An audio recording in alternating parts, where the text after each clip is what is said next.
This movie shows an impacted lower wisdom tooth. In the soft tissue removal situation, we raise the flap and usually elevate the tooth without removing any bone. The flap is repositioned and sutured into place. The sutures dissolve and the area heals. This movie shows an impacted lower wisdom tooth. In a partial bony removal situation, we first raise a flap, followed by some bone removal to gain access to the tooth. The tooth can then be removed with elevators. A bone substitute can be placed in the socket to aid in healing. The flap is repositioned and sutured into place. The sutures dissolve and the area heals.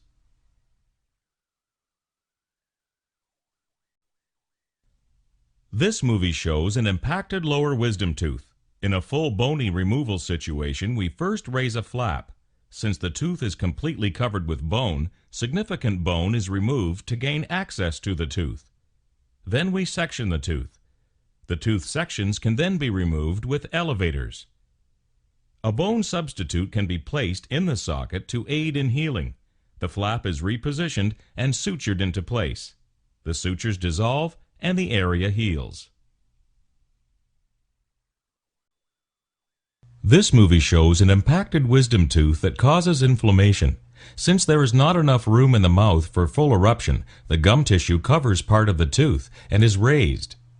In addition to inflammation from food impaction in the pocketing, this tissue may be traumatized by the upper tooth. It can swell and cause great pain. Treatment starts with antibiotics and getting the tissues to settle down, followed by the extraction of the wisdom tooth.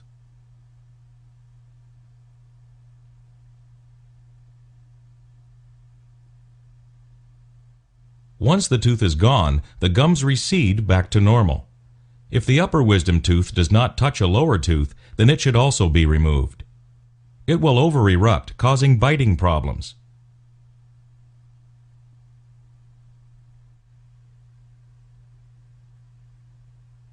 It will also cause gingival inflammation due to tissue trauma. Removing it at the same time prevents this complication, and the patient has only one surgical appointment.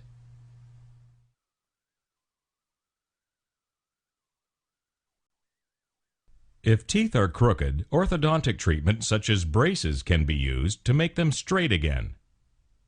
The last tooth to erupt in the mouth is the wisdom tooth. If there is not enough room for it to erupt, it will put pressure on the teeth and may cause the teeth to become crooked again. Here we see how an impacted wisdom tooth can cause an infection under the soft tissues. The tooth may erupt in a horizontal fashion and stop as it reaches the last tooth. If the surface is broken, the bacteria can move below the tissues and cause an infection, which can result in pain and swelling. This often comes and goes until the tooth is removed. This movie shows the importance of removing wisdom teeth before they cause trouble. Sometimes, as the tooth erupts horizontally, it may be stopped by the molar ahead of it. Here we see in the cross-section that it can continue to erupt and resorb the tooth ahead of it. This in turn may cause pulpal damage in addition to completely destroying the root. Now both the wisdom tooth as well as the tooth ahead of it will need to be removed.